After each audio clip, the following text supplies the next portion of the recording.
Christopher Nolan has directed some of the most mind-bending and epic films over the last 25 years, from redefining superhero genres to epic sci-fi masterpieces. And today I'm going to be ranking all of Christopher Nolan's film from worst to best, asking one simple question. Which films of his do I go back and revisit the most? Because while I do enjoy all of his films, there's definitely some I tend to revisit more than others. So strap in, stay tuned, and let's see which one starts at number 12. So before we jump into the ranking, please consider subscribing to the channel. Love to have you aboard as we start to talk about movies and TV more and more. And with that being said, we'll start off at number 10, which I don't have a physical media copy of, and that is The Following. It was his feature debut, definitely a low-budget film that was done in black and white, but it starts his career off in the non-linear storytelling aspect, and you can get a feel for, the promise of Christopher Nolan, the director, but definitely not one that I have an urge to go back and rewatch. I have only seen it one time. Likely I would buy it if it came out on physical media and then I'd rewatch it, but until that point, it's going to remain at number 12 and likely will moving forward. Coming in at number 11, on Blu-ray, I have Insomnia.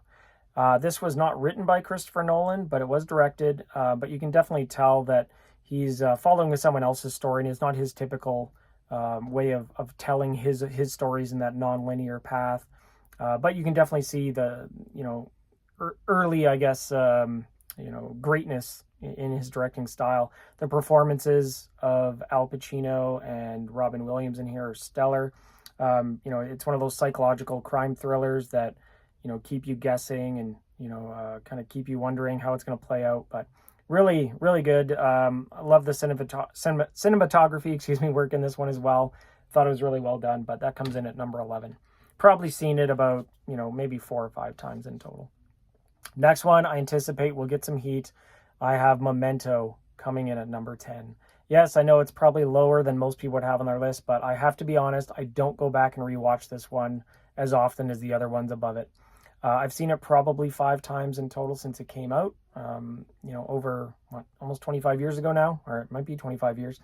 And I love the story, love the movie. I think it's fantastic. But like I said, just not one that I want to revisit that often. When I do watch it, I love it, but not much more I can say about that. Everyone knows the story's amazing, acting, character development, everything good, but just not one I rewatch that often.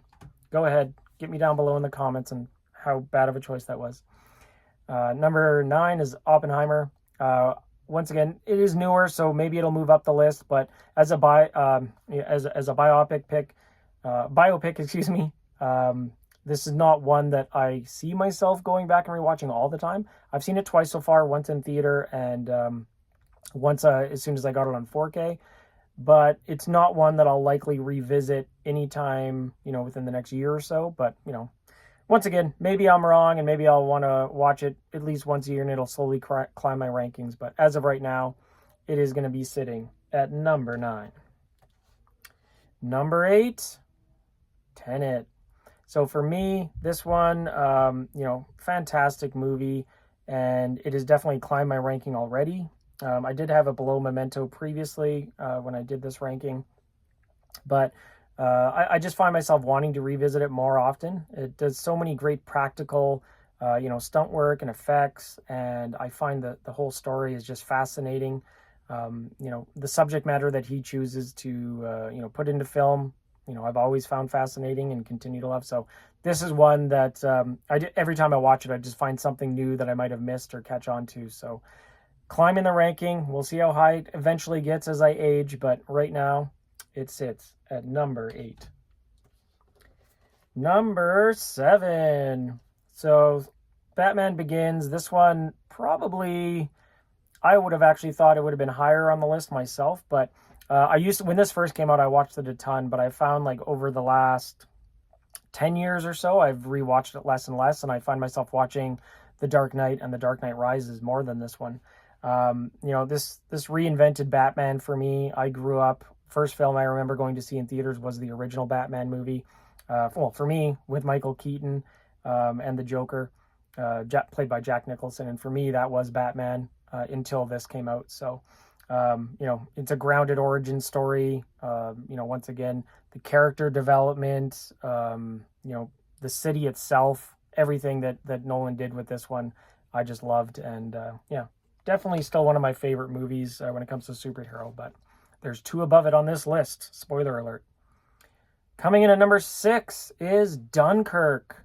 This is another one that's actually been climbing the rankings for me. First time I watched it in theaters, I didn't love it. I really enjoyed it, but it wasn't until I actually got home and got it on 4K and started watching it more that I started to love this movie more.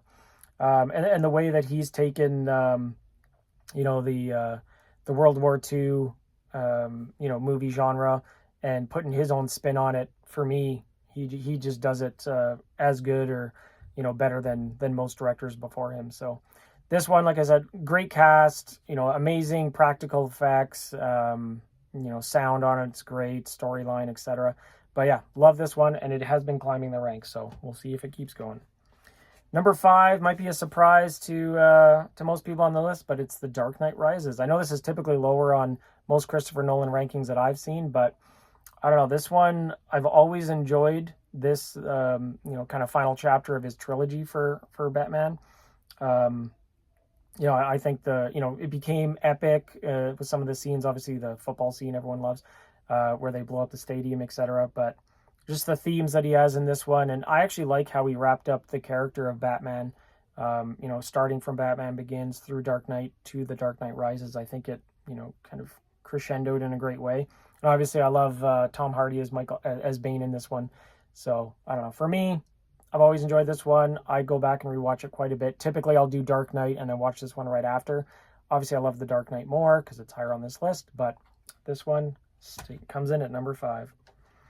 Number 4, I actually just did another rewatch of this last night since I upgraded my copy from Blu-ray to 4K yesterday. So The Prestige is one that similar to Tenet and to Dunkirk, is that every time I watch it, I seem to enjoy it and find something in it that I might have missed or, forgot about it, depending on how long it's been since I've watched it. But this one, I find myself revisiting almost every year, maybe 2 at most nowadays, now. I love it. The characters, the drama between them, the conflict, etc., that they have going between them is just epic. On 4K, everything looks amazing. The cinematography, the scenes, I didn't know how much of an upgrade it would have been for my Blu-ray copy, but I definitely noticed it on this one. So if you haven't seen it on 4K, I would highly recommend. But this one, number 4. Number 3 on my list, Inception. This one was number 1 on my list for quite a while, but I'd say over the last 5 to 6 years, it's dropped a bit. I don't find myself going back to revisit it as much as I used to, probably because I know the whole movie off by heart. But what can you say about Inception that, people haven't already said about it? Obviously the visuals are epic, mind-bending, and the cast and, cinematography, the score, everything about it is top-notch and, can't really complain about. So Inception, always going to love it, in my top 10 movies of all time. So that comes in at number 3 for rewatchability on my current Nolan ranking. Another one of my top 10 movies of all time, and coming in at number 2 here, is Interstellar. This one I've loved since the moment it came out. Just upgraded it to 4K not too long ago, and it looks amazing, sounds amazing, of course. Cast is out of this world, literally. See what I did there? But love Interstellar. Can't say enough good things about it. I watch this at least once a year, sometimes more, just depending how I'm feeling. But, this to me is the quintessential sci-fi masterpiece. And, now that I have it on 4K, I think it's the go-to disc when I show people what 4K looks like, along with a couple others like Top Gun Maverick. But this one, for me, an essential in everyone's movie catalog, and definitely another one that's in my top 10 movies of all time. And coming in number 1, maybe no surprise to anyone, is The Dark Knight. I don't have any of the Batman movies on 4K right now, so I have them all on the Blu-ray Steelbooks. So I'm hoping to upgrade that at some point so I can watch them in 4K at home. But for me, this is the perfect comic book movie. the one that I revisit the most, and every time I watch it, I find myself enjoying it. I'm not watching my phone as I'm watching it. I just have my eyes glued to the screen, for over 2 hours while it's on, and can't say enough about obviously the performances and the music and cinematography and the practical effects, etc., etc. Just everything that he does with this movie, I love it. And so for me, The Dark Knight comes in at number 1. So with that being said, let me know what you think about my ranking. I'd love to hear which ones you disagree with the most and what your top 5 ranking would be. So as always, thank you for joining me. Hope you have a good rest of your day, and don't forget to like and subscribe. We'll see you on the next one.